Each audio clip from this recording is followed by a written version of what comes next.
Hi all, welcome back to my channel. ಎಲ್ಲರೂ ಹೇಗಿದ್ದೀರಾ? ಎಲ್ಲರೂ ಚೆನ್ನಾಗಿದ್ದೀರಾ ಅಂತ ಭಾವಿಸ್ತಾ ಇವತ್ತಿನ ವಿಡಿಯೋನ ಸ್ಟಾರ್ಟ್ ಮಾಡ್ತಾ ಇದ್ದೀನಿ. ಮಾರ್ನಿಂಗಿಂದನೇ ಬ್ಲಾಗ್ನ ಸ್ಟಾರ್ಟ್ ಮಾಡ್ತಾ ಇದ್ದೀನಿ. ಇವತ್ತು ಮಂಗಳವಾರದ ಮಿನಿ ಬ್ಲಾಗ್ ಆಗಿ ಇರುತ್ತೆ ಇದು. ಈ ಫುಡ್ ಬಂದು ಮಕ್ಕಳಿಗೆ ತುಂಬ ಒಳ್ಳೆ ಫುಡ್ ಅಂತಲೇ ಹೇಳ್ಬೋದು. ಏನಂದರೆ ರಾಗಿ ಸರಿ. ನಾನು ನನ್ನ ಮಗನಿಗೆ ಆಲ್ಮೋಸ್ಟ್ 7 ಮಂತ್ಸ್ ಆದಮೇಲಿಂದ ಇದೇ ಪ್ರೊಸೀಜರಲ್ಲಿ ನಾನು ನನ್ನ ಮಗನಿಗೆ ಈ ಥರ ರಾಗಿ ಸರಿನ ಪ್ರಿಪೇರ್ ಮಾಡಿಕೊಂಡು ಅವನಿಗೆ ಕೊಡ್ತೀನಿ. ಹಾಗಾದರೆ ಒಂದು 2-3 ಟೈಮ್ ಅದನ್ನೇ ತಿನ್ನಿಸ್ತಾ ಇದ್ವಿ. ಈಗ 1 ಟೈಮ್ ಅಟ್ಲೀಸ್ಟ್, ಈಗ ಇನ್ನೂ ಚಿಕ್ಕವನೇ ಅಲ್ವಾ, 2 ಇಯರ್ಸ್ ಅಷ್ಟೇ ಆಗಿದೆ. ಅವನು ಜಾಸ್ತಿ ಅನ್ನ ಸಾಂಬಾರೆಲ್ಲ ತಿನ್ನಲ್ಲ. ಹಾಗಾಗಿ ನಾನು ಇನ್ನೂ ಕೂಡ ಇದನ್ನು ಅವನಿಗೆ ಕೊಡ್ತಾ ಇದ್ದೀನಿ. ಈ ರಾಗಿ ಸರಿಲಿ ನಾನೊಂದು 25ರಿಂದ 30 ಐಟಮ್ನ ಬಳಸ್ಕೊಂಡು ಮಾಡಿರೋದು. ಮಕ್ಕಳಿಗೆ ತುಂಬ ಒಳ್ಳೆಯದು, ಹೆಲ್ತಿಗೆ ಕೂಡ.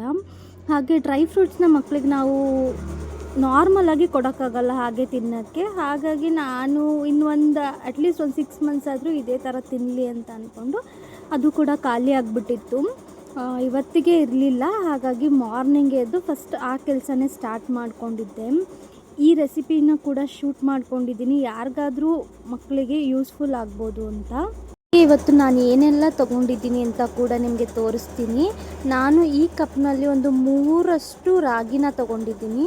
ಹಾಗೆ ಒಂದು 100 ಗ್ರಾಮ್ಸಷ್ಟು ಪಿಸ್ತಾನ ತೊಗೊಂಡಿದ್ದೀನಿ. ಹಾಗೆ ಒಂದು 1/4 kg ಗೋಧಿ, ಒಂದು 100 ಗ್ರಾಮ್ಸಷ್ಟು ಕಾಳನ್ನ ತೊಗೊಂಡಿದ್ದೀನಿ. ಹಾಗೆ ಒಂದು 100 ಗ್ರಾಮ್ಸಷ್ಟು ಕಡಲೆ, ಹಾಗೆ ಒಂದು 100 ಗ್ರಾಮ್ಸಷ್ಟು ನಿಮಗೆ ಕ್ವಾಂಟಿಟಿಗೆ ಎಷ್ಟು ಬೇಕು ಮಕ್ಕಳಿಗೆ ಅಂತ ನಿಮ್ಗೆ ಗೊತ್ತಾಗುತ್ತಲ್ಲ, ಹಾಗೆ ತೊಗೊಳ್ಳಿ.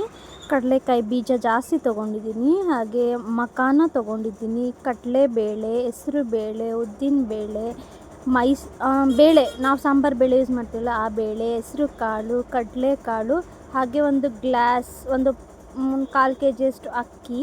ಹಾಗೆ ಡ್ರೈ ಫ್ರೂಟ್ಸಲ್ಲಿ ನಾನು ಬಾದಾಮಿ, ಗೋಡಂಬಿ, ದ್ರಾಕ್ಷಿ ಮತ್ತು ವಾಲ್ನಟ್ನ ತೊಗೊಂಡಿದ್ದೀನಿ. ಹಾಗೆ ಎಲ್ಲ ಸೀಡ್ಸ್ನ ತೊಗೊಂಡಿದ್ದೀನಿ.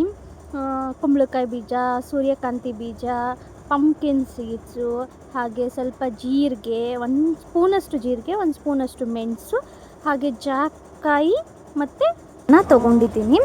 ಹಾಗೆ ಇದನ್ನು ನಾವಿವಾಗ ಒಂದು ಬಾಣಲಿನ ಇಟ್ಟು ಸ್ವಲ್ಪನೇ ಹುರ್ಕೋಬೇಕು. ಹೇಗೆ ಹುರ್ಕೋಬೇಕು ಅಂದರೆ, ಮಕ್ಕಳಿಗೆ ಕೊಡುವಾಗ ಯಾವಾಗಲೂ ಅಷ್ಟೇ ನಾವು ಸರಿ ಮಾಡುವಾಗ ರಾಗಿನ ತೊಳೆದು ಒಣಗಿಸಿ ಕ್ಲೀನ್ ಮಾಡಿಸಿ ಎಲ್ಲ ಆಗಿ ಆಮೇಲೆ ರಾಗಿನ ಈ ಥರ ನೀಟಾಗಿ ಹುರ್ಕೋಬೇಕು. ತುಂಬಾ ಈ ಥರ ನಾವು ಎಲ್ಲ ಪದಾರ್ಥನ ಹುರ್ಕೋತೀವಿ ಅಂದರೆ ಡೈಜೆಷನ್ ಪ್ರಾಬ್ಲಮ್ ಆಗಬಾರ್ದು ಮಕ್ಕಳಿಗೆ ಅಂತ ನಾವು ರಾಗಿನ ಈ ಥರ ನಿಮ್ಗೆ ಗೊತ್ತಾಗುತ್ತೆ. ರಾಗಿ ಒಂದು ಸ್ವಲ್ಪ ಬಾಯಲ್ಲಿ ಹಾಕ್ಕೊಂಡು ನೋಡಿದ್ರೆ ಅದು ಕರುಮ್ ಅಂತ ಅನ್ನಬೇಕು. ತುಂಬ ಬಿಸಿಲಲ್ಲಿ ಒಣಗಿಸಿದ್ರೂ ಆಗುತ್ತೆ, ಸ್ವಲ್ಪ ಒಣಗಿಲ್ಲ ಅಂದ್ರೂ ಇದೇ ಥರನೇ ಮೀಡಿಯಮ್ ಫ್ಲೇಮಲ್ಲಿ ಚೆನ್ನಾಗಿ ಹುರ್ಕೊಂಡ್ರೂ ಕೂಡ ಆಗುತ್ತೆ. ಇದೇ ಥರ ಸ್ವಲ್ಪನೇ ಹಾಕ್ಕೊಂಡು ಹುರ್ಕೊಳ್ಳಿ. ಜಾಸ್ತಿ ಹಾಕ್ಕೊಂಡ್ರೆ ಹುರ್ಕೊಳ್ಳೋಕ್ಕಾಗಲ್ಲ. ಸ್ವಲ್ಪನೇ ಹಾಕ್ಕೊಂಡು ರಾಗಿನ ಈ ಥರ ಹುರ್ಕೊಳ್ಳಿ. ಪ್ರತಿಯೊಂದು ಐಟಮ್ನು ಹುರ್ಕೋಬೇಕು. ನಿಮಗೆ ಈ ಸರಿಗೆ ನೀವು ಬೇಕಾದರೆ ಯಾವ ಎಕ್ಸ್ಟ್ರಾ ಐಟಮ್ಸ್ನ ಬೇಕಾದರೂ ಹಾಕ್ಕೋಬೋದು. ನಾನಿಲ್ಲಿ ಡ್ರೈ ಫ್ರೂಟ್ಸಲ್ಲಿ ಅಂಜೂರ, ಖರ್ಜೂರ ಹಾಕ್ಕೊಂಡಿಲ್ಲ. ಹಾಗೆ ಬ್ಲ್ಯಾಕ್ ಗ್ರೇಪ್ಸ್ ಬರುತ್ತಲ್ಲ, ಅದು ಕೂಡ ಹಾಕ್ಕೊಂಡಿರಲಿಲ್ಲ. ನೀವು ಅದನ್ನು ಕೂಡ ಬೇಕಾದರೂ ಹಾಕ್ಕೋಬೋದು. ಸೊ ಇದನ್ನು ಎಲ್ಲ ಒಂದೊಂದೇ ಹುರಿಬೇಕಾಗಿರೋದ್ರಿಂದ ನನಗೆ ತುಂಬ ಟೈಮ್ ಆಗುತ್ತೆ. ಸೊ ಅದಕ್ಕೇ ನಾನು ಇನ್ನೂ ಒಂದು ಬಾಣಲಿನ ಕೂಡ ಇಟ್ಕೊಂಡು 2 ಕಡೆ ಹುರ್ಕೊಳ್ಳಿಕ್ಕೆ ಸ್ಟಾರ್ಟ್ ಮಾಡ್ತೀನಿ. ನಾನು ಯಾವಾಗ ಮಾಡಿದ್ರು ಇದೇ ಥರ ಪ್ರೊಸೀಜರಲ್ಲಿ ಮಾಡಿದ್ದೀನಿ. ಅದಕ್ಕೆ ಇವತ್ತು ವಿಡಿಯೋನ ಕೂಡ ಶೂಟ್ ಮಾಡ್ಕೋತಾ ಇದ್ದೀನಿ. ಯಾರಿಗಾದರೂ ತಾಯಂದಿರಿಗೆ ಇದು ಯೂಸ್ಫುಲ್ ಆಗುತ್ತೆ. ಹಾಗಾಗಿ ಸೈಡಲ್ಲಿ ಒಂದು ಬಾಣಲಿನ ಕೂಡ ಇಟ್ಕೊಂಡಿದ್ನಲ್ಲ, ಹಾಗೆ ಅದಕ್ಕೆ 1 ಗ್ಲಾಸಷ್ಟು ಅಕ್ಕಿನ ಕೂಡ ಹಾಕೋತಾ ಇದ್ದೀನಿ. ಯಾವುದು ಹುರಿಯುವಾಗೂ ಅಷ್ಟೇ ತುಂಬ ಎಚ್ಚರಿಕೆಯಿಂದ ಹುರ್ಕೋಬೇಕು. ಯಾಕಂದರೆ ಯಾವುದು ತಳ ಹಿಡಿಬಾರ್ದು, ಸೀದೋಗಬಾರ್ದು, ಟೇಸ್ಟ್ ಎಲ್ಲ ಚೇಂಜ್ ಆಗಿಬಿಡುತ್ತೆ. ಅದು ಒಂದು ಇವಾಗ ಅಕ್ಕಿ ಅಂದರೆ ಸ್ವಲ್ಪ ಬ್ರೌನಿಷ್ ಆ ಥರ ಆಗಬೇಕು ಅಷ್ಟೇ. ರಾಗಿ ಅಂದರೆ ಸ್ವಲ್ಪ ಕರುಮ್ ಅಂತ ಆಗಬೇಕು. ಯಾಕೆ ಈ ಥರ ಹುರ್ಕೋತೀವಿ ಅಂದರೆ ಮಕ್ಕಳಿಗೆ ಹೊಟ್ಟೆ ನೋವು ಬರಬಾರ್ದು, ಡೈಜೆಷನ್ ಪ್ರಾಬ್ಲಮ್ ಆಗಬಾರ್ದು, ಫುಡ್ಡಿಂದ ಏನು ಪ್ರಾಬ್ಲಮ್ ಆಗಬಾರ್ದು. ಸರಿ, ಎಷ್ಟು ಇಂಗ್ರೀಡಿಯೆಂಟ್ಸ್ನ ಹಾಕಿರ್ತೀವಲ್ವ, ಹಾಗಾಗಿ ಒಂದು ಇಂಗ್ರೀಡಿಯೆಂಟ್ಸ್ ಮಕ್ಕಳಿಗೆ ಸೆಟ್ ಆಗುತ್ತೆ, ಇನ್ನೊಂದು ಸೆಟ್ ಆಗಲ್ಲ. ಈ ಥರ ಹುರಿದು ಪುಡಿ ಮಾಡಿಸೋದ್ರಿಂದ ಮಕ್ಕಳಿಗೆ ತುಂಬಾ ಒಳ್ಳೆಯದು, ಡೈಜೆಷನ್ಗೆ ಚೆನ್ನಾಗಿರುತ್ತೆ ಅಂತ. ಹಾಗಾಗಿ ನಾನು ಈ ಥರ 2 ಬಾಣಲಿನ ಇಟ್ಕೊಂಡು ಮ್ಯಾನೇಜ್ನ ಮಾಡ್ಕೊಂಡು ನೋಡ್ಕೋಬೇಕು. ಯಾವುದು ಸೀದೋಗ್ದಂಗೆ ಹಾಗೆ ಹುರ್ಕೊಂಡು ಮಾಡ್ಕೋತಾ ಇದ್ದೀನಿ. ಇನ್ನೂ ಕೂಡ ಟಿಫನ್ ಕೂಡ ಮಾಡಿರಲಿಲ್ಲ. ಇದು ಮುಗಿಸಿ ಟಿಫನ್ಗೆ ಮಾಡ್ಕೋಬೇಕಷ್ಟೆ. ಇದನ್ನು ಒಂದೊಂದೇ ಹುರ್ಕೊಂಡ ನಂತರ ಒಂದು ಬೇರೆ ಇದಕ್ಕೆ ಕಂಟೈನರ್ಗೆ ಸ್ಟೋರ್ ಮಾಡ್ಕೋತಾ ಇದ್ದೀನಿ. ಈಗ ಅಕ್ಕಿನೂ ಕೂಡ ಚೆನ್ನಾಗಿ ಅದು ರೋಸ್ಟ್ ಆಗಿತ್ತು, ಅದನ್ನು ಕೂಡ ಟ್ರಾನ್ಸ್ಫರ್ ಮಾಡಿಕೊಂಡು ಇವಾಗ ನಾನು ಅದಕ್ಕೆ ಗೋಧಿನ ಹಾಕೋತಾ ಇದ್ದೀನಿ. ಆಗಲೇ ಹೇಳ್ದಂಗೆ ಒಂದು 1/4 kg ಗೋಧಿ ತೊಗೊಂಡ್ವಿ. ಇದರಲ್ಲಿ ಮೇಯ್ನಾಗಿ ನಾವು ಜಾಸ್ತಿ ತೊಗೊಳ್ಳೋದು ರಾಗಿನ ಜಾಸ್ತಿ ತೊಗೋಬೇಕು. ರಾಗಿಗಿಂತ 1/4 kg ಅಕ್ಕಿ ಮತ್ತು ಗೋಧಿ ಇದಿಷ್ಟೇ ಜಾಸ್ತಿ ನಾವು ಹಾಕೋದು. ಇದು ಬಿಟ್ಟರೆ ಇನ್ನು ಮಿಕ್ಕಿದ್ದೆಲ್ಲ ಇಂಗ್ರೀಡಿಯೆಂಟ್ಸ್ ಎಲ್ಲ 100 ಗ್ರಾಮ್ 50 ಗ್ರಾಮ್ ಈ ಥರನೇ ಹಾಕೋದು. ಗೋಧಿನ ಕೂಡ ತುಂಬ ಚೆನ್ನಾಗಿ ಹುರ್ಕೋಬೇಕು. ಅದು ಗೋಧಿ ಹುರಿಯುವಾಗ ನಿಮ್ಗೆ ಗೊತ್ತಾಗುತ್ತೆ, ಅದು ಸ್ವಲ್ಪ ಊದಿ ಚಿಟಪಟ ಅಂತ ಸಿಡಿತಾ ಇರುತ್ತೆ. ನೀವು ಅಲ್ಲಿ ವಿಡಿಯೋದಲ್ಲಿ ನೋಡ್ಬೋದು, ಆ ಥರ ಸಿಡಿತಾ ಇರುತ್ತೆ. ಹಾಗೆ ಎಲ್ಲ ಗೋಧಿನೂ ಆಗಿರಬೇಕು. ಅಲ್ಲಿವರೆಗೂ ನಾವು ಗೋಧಿನ ಕೂಡ ಚೆನ್ನಾಗಿ ಹುರ್ಕೋಬೇಕು. ಈ ಕಡೆ ಇನ್ನೊಂದು ಪಾರ್ಟಷ್ಟು ರಾಗಿ ಕೂಡ ಹುರ್ಕೊಂಡಿದ್ದೆ, ಅದನ್ನು ಕೂಡ ಒಂದು ಕಡೆ ಟ್ರಾನ್ಸ್ಫರ್ ಮಾಡಿಕೊಂಡು ಇನ್ನೊಂದು ಸ್ವಲ್ಪ ಮಿಕ್ಕಿತ್ತು, ಅದನ್ನು ಕೂಡ ರಾಗಿನ ಹಾಕ್ಕೊಂಡು ಹಾಗೆ ಗೋಧಿ ಹುರಿದಿದ್ದು ಕೂಡ ಆಗಿತ್ತು. ಹಂಗೆ ಸ್ವಲ್ಪ ಎಲ್ಲ ಗೋಧಿನೂ ಚಿಟಪಟ ಅಂತ ಊದಿರಬೇಕು. ಆವಾಗ ಮಾತ್ರ ಗೋಧಿ ಕರೆಕ್ಟ್ ಪ್ರಮೋಷನಲ್ಲಿ ಆಗಿರುತ್ತೆ. ಅದನ್ನು ಕೂಡ ಮತ್ತೆ ಟ್ರಾನ್ಸ್ಫರ್ ಮಾಡಿಕೊಂಡು ಅದೇ ಬಾಣಲೆಗೆ ನಾನು ಮತ್ತೆ ಕಡಲೆಕಾಯಿ ಬೀಜನ ತೊಗೊಂಡಿದ್ದೀನಿ. ಕಡಲೆಕಾಯಿ ಬೀಜ ತುಂಬ ಪ್ರೋಟೀನ್, ಮಕ್ಕಳಿಗೆ ತುಂಬಾ ಪ್ರೋಟೀನು. ಡ್ರೈ ಫ್ರೂಟ್ಸು, ಕಡಲೆಕಾಯಿ ಬೀಜ ಇದೆಲ್ಲ ಮಸ್ಟ್ ಆ್ಯಂಡ್ ಶುಡ್ಡು. ಇದನ್ನು ಕೂಡ ಚೆನ್ನಾಗಿ ಹುರ್ಕೋಬೇಕು. ಕಡಲೆಕಾಯಿ ಬೀಜ ಮಾಮೂಲಿ ಎಲ್ಲರಿಗೂ ಗೊತ್ತಿರುತ್ತೆ, ನಾವು ಹೇಗೆ ಚಟ್ನಿಗೆ ಹುರ್ಕೋತೀವಲ್ವ, ಸ್ವಲ್ಪ ತಿನ್ನುವಾಗ ಹೇಗಿರುತ್ತಲ್ಲ ತಿನ್ನಂಗೆ ಇರುತ್ತಲ್ಲ ಆ ಥರ ಹುರ್ಕೋಬೇಕು ಅಷ್ಟೇ ಕಡಲೆಕಾಯಿ ಬೀಜನ. ಅದನ್ನು ಕೂಡ ಚೆನ್ನಾಗಿ ಹುರ್ಕೊಳ್ಳಿ. ಈ ಕಡೆ ರಾಗಿನೂ ಕೂಡ ಹುರ್ಕೋತಾ ಇದ್ದೀನಿ. ಕಡಲೆಕಾಯಿ ಬೀಜ ಕೂಡ ಈಗ ಚೆನ್ನಾಗಿ ಫ್ರೈ ಆಗಿತ್ತು, ಅದನ್ನು ಕೂಡ ನಾನು ಒಂದು ಕಡೆಗೆ ಟ್ರಾನ್ಸ್ಫರ್ ಮಾಡಿಕೊಂಡು ಮತ್ತೆ ಅದೇ ಬಾಣಲಿಗೆ ಹುಳ್ಳಿಕಾಳನ್ನ ಸೇರಿಸ್ಕೋತಾ ಇದ್ದೀನಿ. ಹುಳ್ಳಿಕಾಳು ತುಂಬಾ ಒಳ್ಳೆಯದು, ಮಕ್ಕಳಿಗೆ ಅಂತಲ್ಲ ದೊಡ್ಡವ್ರಿಗೂ ಕೂಡ ಹುಳ್ಳಿಕಾಳು ತುಂಬಾ ಒಳ್ಳೆಯದು. ನಮ್ಮ ಮನೆಯಲ್ಲೆಲ್ಲ ಹುಳ್ಳಿಕಾಳನ್ನ ಯೂಸ್ ಮಾಡಿಕೊಂಡು ವಾರಕ್ಕೆ ಒಂದ್ಸಲಿನಾದ್ರೂ ಏನಾದರೂ ಸಾಂಬಾರು ಮಾಡ್ತಾ ಇರ್ತೀವಿ. ಹಾಗೆ ಈ ಹುಳ್ಳಿಕಾಳನ್ನು ಕೂಡ ಚೆನ್ನಾಗಿ ಫ್ರೈ ಮಾಡ್ಕೋಬೇಕು. ನೋಡ್ಬೋದು ಅಲ್ಲಿ ನಿಮಗೆ ಹೇಗೆ ಕಾಣಿಸ್ತಾ ಇದೆಯಲ್ಲ ಕಲ್ಲರು, ನೋಡಿ ಈ ಹುಳ್ಳಿಕಾಳು ಈ ಥರ ಕಲ್ಲರ್ ಬರೋವರೆಗೂ ಕೂಡ ಇದನ್ನು ಫ್ರೈ ಮಾಡಿಕೊಂಡು ನಾವು ಎತ್ತಿಟ್ಕೋಬೇಕು. ಹುಳ್ಳಿಕಾಳನ್ನ ಎತ್ತಿಟ್ಕೊಂಡ್ಮೇಲೆ ನಾನು ಇದಕ್ಕೆ ಇವಾಗ ಕಡಲೆಕಾಳನ್ನ ಹಾಕ್ಕೊಂಡಿದ್ದೀನಿ. ಹಾಗೆ ಇನ್ನೊಂದು ಬಾಣಲಿ ಕೂಡ ಹೆಸರು ಕಾಳನ್ನ ಸೇರಿಸ್ಕೋತಾ ಇದ್ದೀನಿ. ಕಾಳುಗಳು ಸ್ವಲ್ಪ ರೋಸ್ಟ್ ಆಗೋಕ್ಕೆ ಟೈಮ್ ತೊಗೊಳುತ್ತೆ, ನಿಧಾನಕ್ಕೆ ಮಾಡ್ಕೊಳ್ಳಿ, ಇಲ್ಲ ಅಂದರೆ ಚೆನ್ನಾಗಿ ಬರಲ್ಲ. ಈ ಕಡಲೆಕಾಳು ಏನಂದರೆ ಸಿಪ್ಪೆ ಬಿಟ್ಕೋಬೇಕು, ಚೆನ್ನಾಗಿ ಹುರಿದು ಆ ಸಿಪ್ಪೆ ಎಲ್ಲ ಓಪನ್ ಆದಮೇಲೆ ಕಡಲೆಕಾಳು ಚೆನ್ನಾಗಿ ಫ್ರೈ ಆಗಿದೆ ಅಂತ. ತುಂಬ ಜೋರಾಗಿ ಇಟ್ಕೊಂಡ್ರೆ ಏನಾಗುತ್ತೆ, ಸೀದೋಗುತ್ತೆ, ಅದು ಫ್ರೈ ಆಗಿರಲ್ಲ ಒಳಗಡೆ. ಹಾಗಾಗಿ ನೀವೇನು ಮಾಡ್ಕೋಬೇಕು ಅಂದರೆ ಕಡಲೆಕಾಳನ್ನ ಸಿಪ್ಪೆ ಬಿಟ್ಕೊಳ್ಳೋಂಗೆ ಮೀಡಿಯಮ್ ಫ್ಲೇಮಲ್ಲೇ ಕೂಡ ಫ್ರೈ ಮಾಡ್ಕೋಬೇಕು. ಹಾಗೆ ಹೆಸ್ರು ಕಾಳನ್ನ ಫ್ರೈ ಮಾಡ್ಕೊಂಡಿದ್ನಲ್ಲ ಅದು ಕೂಡ ಫ್ರೈ ಆಗಿತ್ತು, ಅದನ್ನು ಕೂಡ ಎತ್ತಿಟ್ಕೊಂಡು ನಾನಿವಾಗ ಬೇಳೆನ ಹಾಕ್ಕೊಳ್ಳೋಣ ಅಂತ ಹಾಕೋತಾ ಇದ್ದೀನಿ. ನಾನಿವಾಗ ಹೆಸ್ರು ಬೇಳೆನ ತೊಗೋತಾ ಇದ್ದೀನಿ. ಈ ಬೇಳೆಗಳೆಲ್ಲ ಸ್ವಲ್ಪ ಬೇಗನೆ ಫ್ರೈ ಆಗುತ್ತೆ, ಕಾಳುಗಳಷ್ಟೇ ಸ್ವಲ್ಪ ಟೈಮ್ ತೊಗೊಳುತ್ತೆ. ಈ ಕಡಲೆಕಾಳನ್ನ ನಾನು ಹಾಕಿ ಎಷ್ಟೊತ್ತಾಗಿರುತ್ತೆ. ಇನ್ನೊಂದು ಬಾಣಲೆಗೆ ನಾನು 3-4 ಇಂಗ್ರೀಡಿಯೆಂಟ್ಸ್ನ ಹಾಕ್ಕೊಂಡು ಹುರ್ಕೊಂಡೇ ಬಿಟ್ಟೆ ಅಷ್ಟರಲ್ಲಿ. ಹಾಗಾಗಿ ನಾವು ಸರಿ ಮಾಡೋಕ್ಕೆ ತುಂಬಾ ಟೈಮ್ ಬೇಕಾಗುತ್ತೆ. ತುಂಬ ಪೇಷನ್ಸಿಂದ ಟೈಮ್ ಕೊಟ್ಟು ಇದನ್ನು ನಾವು ಪ್ರಿಪೇರ್ ಮಾಡ್ಕೋಬೇಕು. ಬಟ್ ಫುಡ್ಡು ಹೆಲ್ದಿಯಾಗಿರುತ್ತೆ ಮತ್ತು ಟೇಸ್ಟ್ ವೈಸೂ ಅಷ್ಟೇ ತುಂಬಾ ಚೆನ್ನಾಗಿರುತ್ತೆ. ಹಾಗೆ ಹೆಸ್ರು ಕಾಳನ್ನ ಕೂಡ ನಾನು ಚೆನ್ನಾಗಿ ಹುರ್ಕೋತಾ ಇದ್ದೀನಿ. ನೋಡ್ಬೋದು ನೀವು ಕಡಲೆಕಾಳು ತುಂಬ ಟೈಮ್ ತೊಗೊಳುತ್ತೆ ಹುರ್ಕೊಳ್ಳೋಕ್ಕೆ. ಹೆಸ್ರು ಬೇಳೆ ಆಗಿಲ್ಲ, ಸ್ವಲ್ಪ ಹೊತ್ತು ಹುರಿದ್ರೆ ಸಾಕು, ಅದು ಸ್ವಲ್ಪ ಬ್ರೌನಿಷ್ ಆದರೆ ಸಾಕು. ನೋಡಿ ಅಲ್ಲಿ ಆಗಿದೆಯಲ್ಲ, ಈ ಥರ ಕಲರ್ ಬಂದರೆ ಸಾಕು, ಅದು ರೋಸ್ಟ್ ಆಗಿದೆ ಅಂತ. ಅದನ್ನು ಕೂಡ ಇವಾಗ ನಾನು ಇಟ್ಕೊಂಡಿದ್ನಲ್ಲ ಅದಕ್ಕೆ ಟ್ರಾನ್ಸ್ಫರ್ ಮಾಡಿಕೊಂಡು ಮತ್ತು ಇದಕ್ಕೆ ನಾನಿವಾಗ ಕಡಲೆ ಬೇಳೆನ ಹಾಕೋತಾ ಇದ್ದೀನಿ. ಬೇಳೆ ಅಲ್ಲ, ಬೇಳೆನ ಹಾಕೋತಾ ಇದ್ದೀನಿ. ಆಗಲೇ ಹೇಳ್ದಂಗೆ ನೋಡಿದ್ರಲ್ಲ, ನಾವೊಂದು 3-4 ಇಂಗ್ರೀಡಿಯೆಂಟ್ನ ಉಟ್ಕೋಬೋದು ಕಡಲೆಕಾಳನ್ನ ಹುರ್ಕೊಳ್ಳೋಷ್ಟರಲ್ಲಿ. ಇವಾಗ ನೋಡ್ಬೋದು ಕಡಲೆಕಾಳಲ್ಲಿ ಸ್ವಲ್ಪ ಕಲರ್ ಚೇಂಜ್ ಆಗ್ತಾಯಿದೆ, ಅಷ್ಟರಲ್ಲಿ ಬೇಳೆ ಕೂಡ ರೋಸ್ಟ್ ಆಗಿತ್ತು. ಅದನ್ನು ಕೂಡ ಎತ್ತಾಕಿ ಇವಾಗ ನಾನು ಕಡಲೆಬೇಳೆನ ಹಾಕೋತಾ ಇದ್ದೀನಿ. ಆಗಲೇ ಮಿಸ್ಟೇಕ್ ಮಾಡ್ಕೊಂಡು ಹೇಳಿಬಿಟ್ಟೆ, ಸಾರಿ. ಇವಾಗ ನಾನು ಕಡಲೆಬೇಳೆನ ಹಾಕೋತಾ ಇದ್ದೀನಿ. ಆಗಲೇ ಸಾಂಬಾರು ಬೇಳೆನ ಹಾಕ್ಕೊಂಡಿದ್ದೆ ನಾನು. ಈ ಕಡಲೆಬೇಳೆನ ಚೆನ್ನಾಗಿ ಹುರ್ಕೋಬೇಕು. ಕಡಲೆಬೇಳೆ ಕೂಡ ರೋಸ್ಟ್ ಆಗಿದೆ, ಅದನ್ನು ಕೂಡ ಎತ್ತಿಟ್ಕೋತಾ ಇದ್ದೀನಿ. ಇನ್ನೂ ಕಡಲೆಕಾಳು ರೋಸ್ಟ್ ಆಗಿಲ್ಲ, ಅದಕ್ಕೆ ನಾನು ಹೇಳಿದ್ದು ಫಸ್ಟೇ ಕಡಲೆಕಾಳು ತುಂಬ ಟೈಮ್ ಹಿಡಿಯುತ್ತೆ, ಸ್ವಲ್ಪ ನಿಧಾನವಾಗಿ ಮಾಡ್ಕೊಳ್ಳಿ.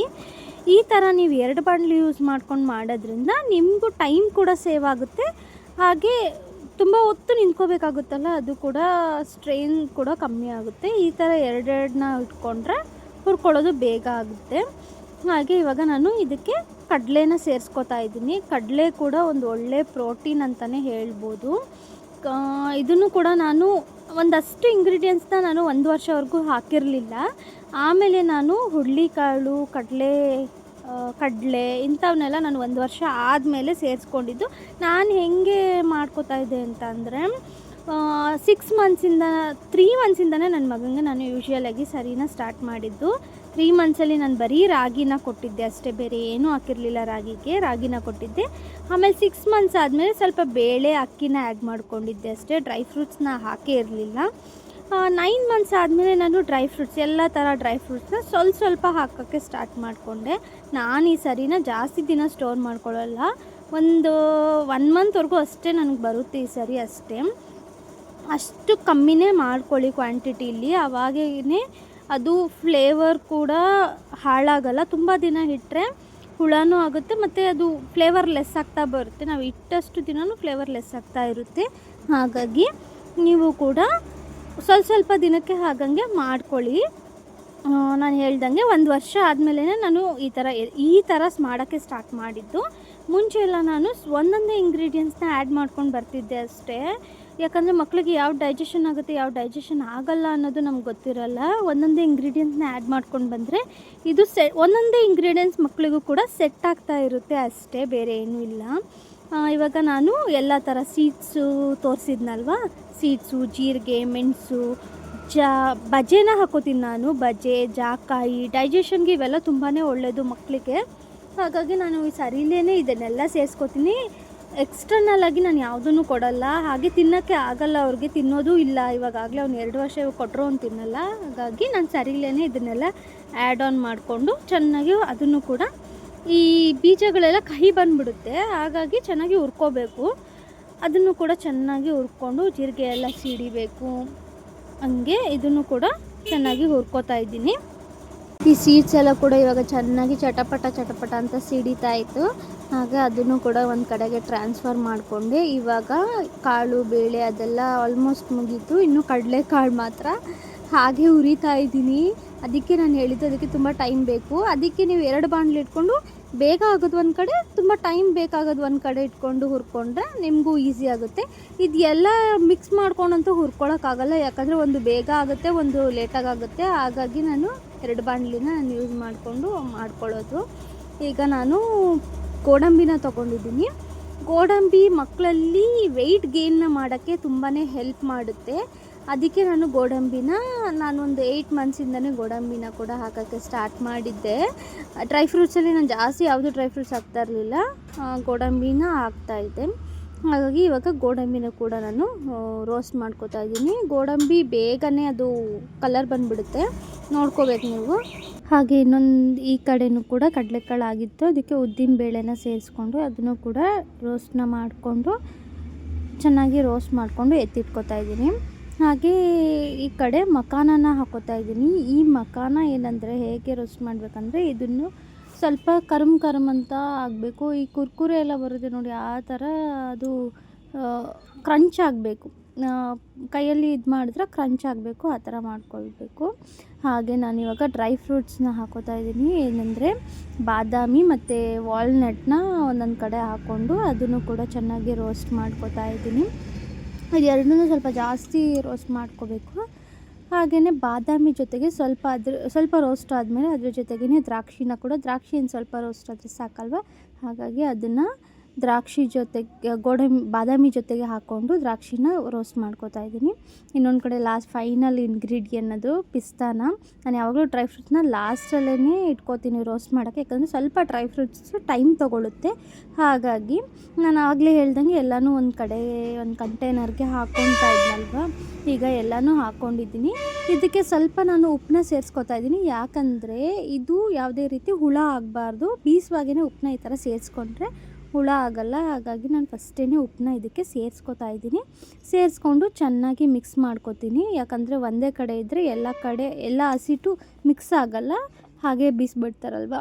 ಅದಕ್ಕೆ ಮಿಕ್ಸ್ ಮಾಡಿಬಿಟ್ಟು ನಾನು ಬೀಸೋಕ್ಕೆ ಕೊಟ್ಟು ಕಳಿಸ್ದೆ. ಹಾಗೆ ನಾನು ಕೂಡ ಇನ್ನೂ ರೆಡಿ ಆಗಿರಲಿಲ್ಲ, ಶಾಪಿಗೆ ಕೂಡ ಹೋಗಬೇಕಿತ್ತು. ಅದಕ್ಕೆ ಸ್ನಾನ ಮಾಡಿಕೊಂಡು ಬಂದು ಸ್ಮೂತಿನ ಮಾಡ್ಕೊಳ್ಳೋಣ ಅಂತ ಅಂದ್ಕೊಂಡಿದ್ದೆ.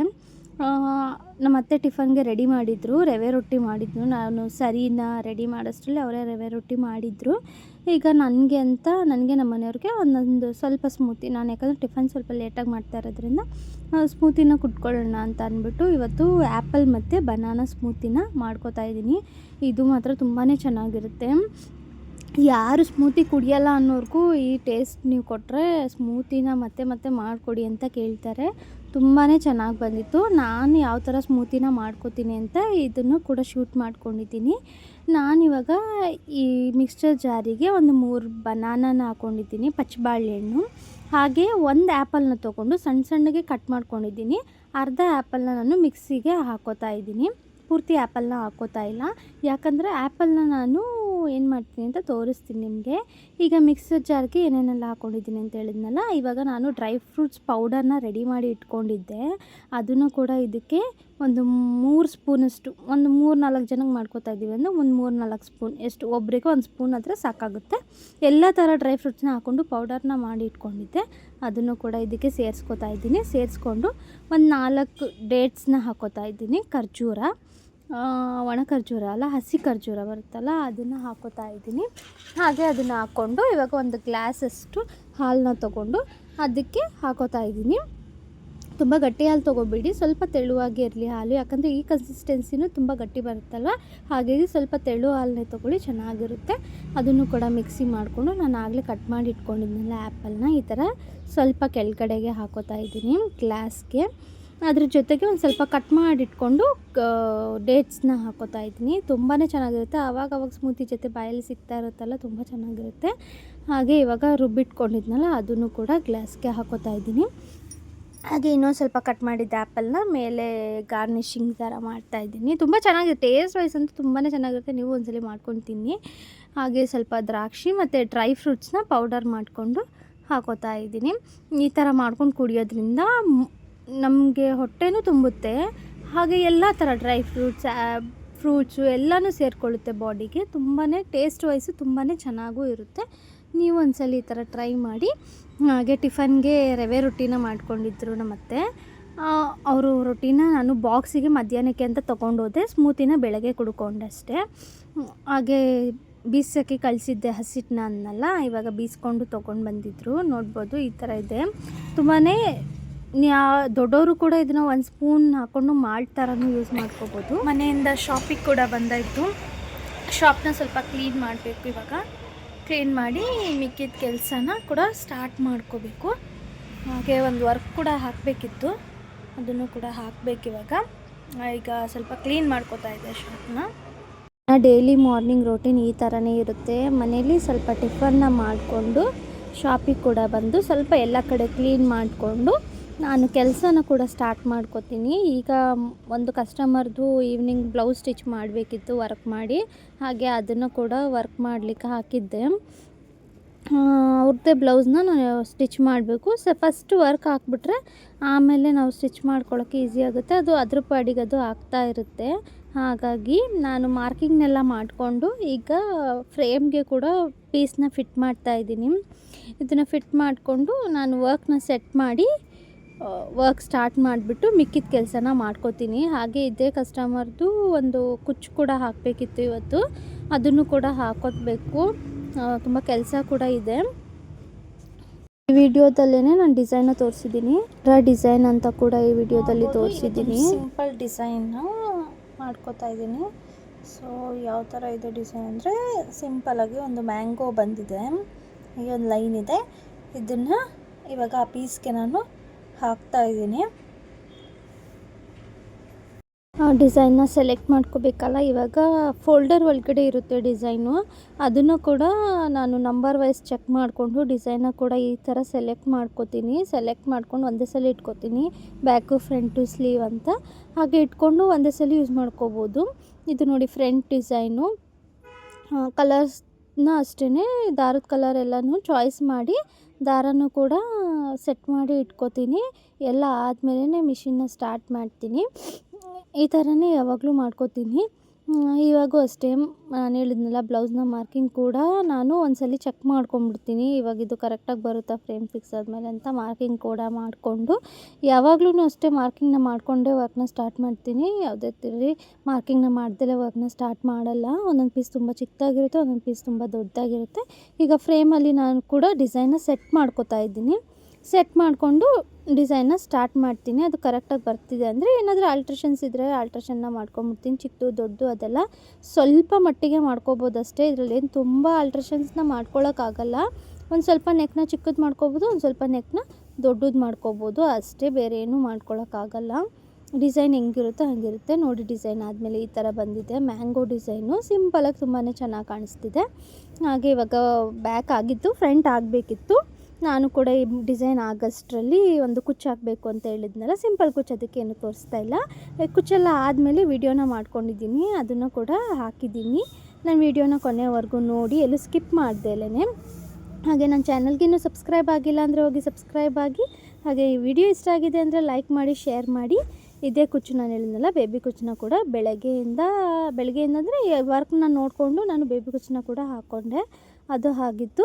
ಹಾಗೆ ಇದರದ್ದೇ ಬ್ಲೌಸ್ನ ಸಿಂಪಲ್ಲಾಗಿ ವರ್ಕ್ ಮಾಡಿ ಸ್ಟಿಚಿಂಗ್ನ ಕೂಡ ಮಾಡ್ಕೊಂಡಿದ್ವಿ, ಅದನ್ನು ಕೂಡ ತೋರಿಸ್ತಾ ಇದ್ದೀನಿ. ಸಿಂಪಲ್ಲಾಗಿ ನೋಡಿ, ಈ ಥರ ಒಂದು ಲೋಡಿಂಗ್ನ ಕೊಟ್ಟು ಅವರು ಸಿಂಪಲ್ಲಾಗೇ ಕೇಳಿದರು ಕಸ್ಟಮರ್, ಅದಕ್ಕೆ ಇದೇ ಥರನೇ ಮಾಡ್ಕೊಂಡಿದ್ದು. ಕಸ್ಟಮರ್ ಯಾವ ರೀತಿ ಕೇಳ್ತಾರೋ ಅದೇ ರೀತಿಯೇ ವರ್ಕ್ನ ನಾವು ಮಾಡೋಕ್ಕೆ ಟ್ರೈ ಮಾಡ್ತೀವಿ. ನಾವು ಯಾವುದೇ ರೀತಿ ನಾವು ಒಂದು ಚಾಯ್ಸ್ ಮಾಡ್ಕೊಳ್ಳಲ್ಲ, ಯಾಕಂದರೆ ಆಮೇಲೆ ಕಸ್ಟಮರ್ ಹತ್ರ ಪ್ರಾಬ್ಲಮ್ ಆಗುತ್ತೆ. ಹಾಗಾಗಿ ಫಸ್ಟೇ ಎಲ್ಲ ಡಿಸೈಡ್ ಮಾಡ್ಕೊಂಡ್ಬಿಡ್ತೀವಿ ಯಾವ ಥರ ಮಾಡ್ಕೋಬೇಕು ಅಂತ, ಅದೇ ಥರನೇ ಮಾಡಿಕೊಡ್ತೀವಿ. ಇದಾಗಿತ್ತು ಇವತ್ತಿನ ಬ್ಲಾಗು. ಹೇಗಿದೆ ನನ್ನ ಬ್ಲಾಗು ಅಂತ ಕಮೆಂಟಲ್ಲಿ ತಿಳಿಸಿ. ಹಾಗೆ ಇವತ್ತಾಗಿತ್ತು ಈ ಡಿಸೈನ್ನ ಸ್ಟಿಚ್ ಮಾಡಿದ್ವಿ ಇವತ್ತು. ಇಲ್ಲಿಗೆ ನನ್ನ ಬ್ಲಾಗ್ನ ಕೂಡ ಮುಗಿಸ್ತಾ ಇದ್ದೀನಿ. ನೆಕ್ಸ್ಟ್ ಬ್ಲಾಗಲ್ಲಿ ಸಿಗ್ತೀನಿ. Bye bye, take care, love you all.